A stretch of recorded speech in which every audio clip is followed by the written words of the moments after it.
I'm Sam Clark with Crimson Education, and we're here at Barnard College in New York City to ask some big questions. Sponsored by Duncan.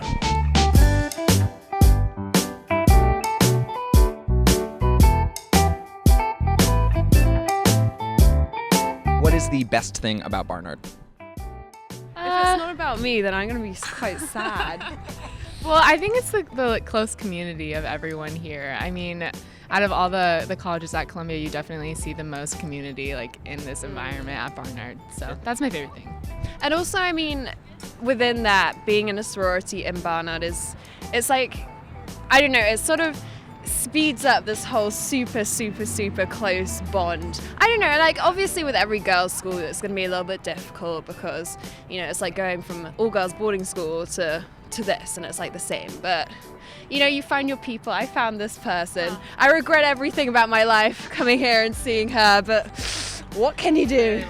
I would say there's a lot of good things, but I would say the community of women definitely is the most unique and special part about the school.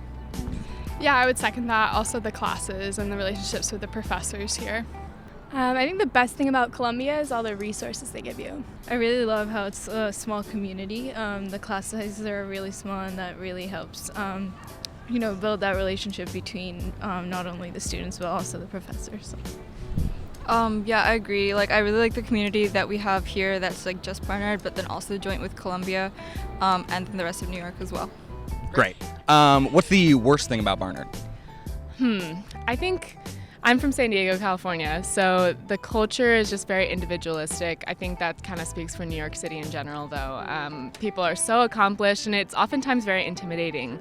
And it's easy to feel kind of alone and like you're not doing as much as other people are doing, getting internships and all that other stuff that's very showy and people love to talk about. So You're really close to New York City, but you're also kind of far away from it. Like you have to go like 30 minutes to actually get to the city. Sometimes it can be a little tiresome to be in the city, but it's always easy to get out. It's very easy to take a day and go to Brooklyn or Queens and feel like completely removed. Like how small the campus is, I guess, but that's kind of helpful because Columbia's right there, so like we have access to multiple resources, so yeah. There was this sort of like manic rush to try and find friends, especially at the start of the year, and like I like to sort of sit back and watch and decide what I think of people, but everyone was sort of like, they met each other after like 2 minutes and they were like, oh my god, my friend, like Emily, like we're gonna go and get lunch together at like Diana, and I was like, ugh.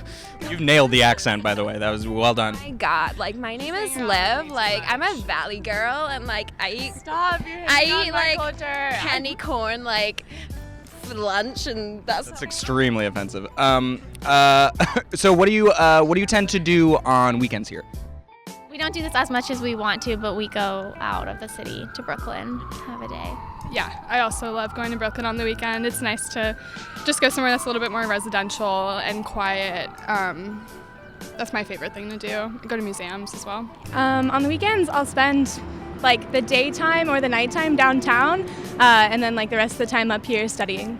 God, I'm trying to think. My social life is dead right now. It's by my, I think, she's an optimist. I think by my own volition. Yeah, that's optimistic. What do? I like to shop in New York.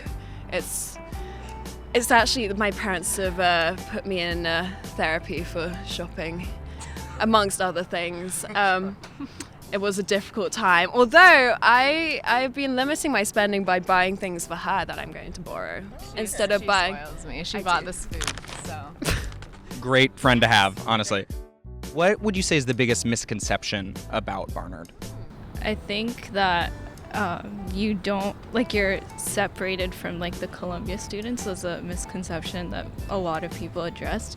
But once I came here, I didn't feel like I was a distant student in like a Columbia class. I was really like feeling like I interacted well with every other student, whether they be Columbia or like any school. And it really like fostered that community building even in Columbia classes, which is great. I think I've encountered very many misconceptions about the school. I think a relationship with Columbia is complicated, and that's been something to navigate here. And also I think I'm also a transfer student, and just making the most out of where you are. I don't think it necessarily matters where you go to college, just finding the right fit for yourself. I would say, I just thought of this, that it is more difficult than I was expecting to find small classes. Given that it's a small school, I actually had gone to a bigger public university and found more small classes for myself there, and it may have just been that this year it's been like that, and the classes that I wanted to take tend to be more crowded, but for a liberal arts college I found it a little harder to have the really intimate classroom environment that I was hoping for, but I think it just depends on the classes you take. I think that we're all gay. You know, some of us are, which is great, but then some of us are not. And that we're very like artsy, kind of untouchable people, but we're just normal college students. Fair enough. Yeah. Also that like we have a rivalry with Columbia. It's like we're all part of the same university. I mean, no one really cares, and if you care about it, it's just a bit like, I feel sorry for you that you don't have anything else to worry about. Such an orientation thing to worry about, honestly. Yeah. Exactly. I mean, no one in the UK knows about Barnard, so I'm just like, I go to Columbia, otherwise they'll be like, eh? But I mean, here, like, we're all pretty proud to be Barnard girls. Yeah. We're like, and what? Fight us. So Challenging people to fights left and right. Sure. Barnard. And last question, what did you write your application essays about? I wrote about how my beliefs with like religion changed. I think I wrote one of them about my experience going to a religious like prep school, and then my other one was about living abroad.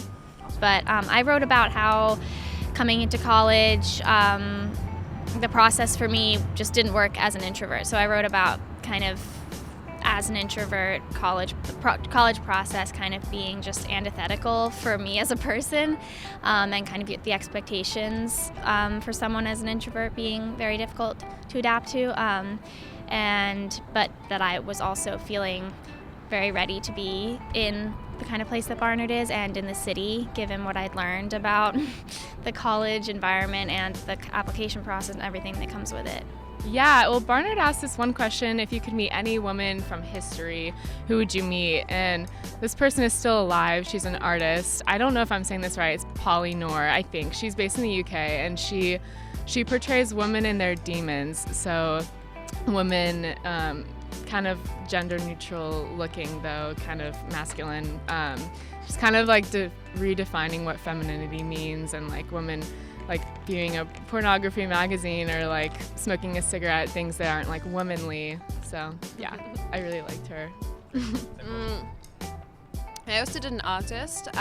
So she's a Italian Baroque artist called Artemisia Gentileschi, and I think she's super kick-ass. Like, she was one of the first women to actually do a public rape trial after she was like assaulted by her dad's assistant, and yeah, and I just think that she's incredible. Like, she's one of the first females, and like she's to be successful in art. I mean, there's a sort of like Linda Nocklin's essay, which is like, why aren't there any great female artists anymore? And I was like, well, you have to look at people like this who are sort of trailblazing from the start.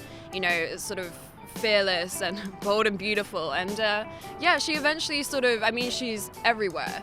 Like, she's in the Uffizi, she's here in the Met, like she's all like in the National Gallery.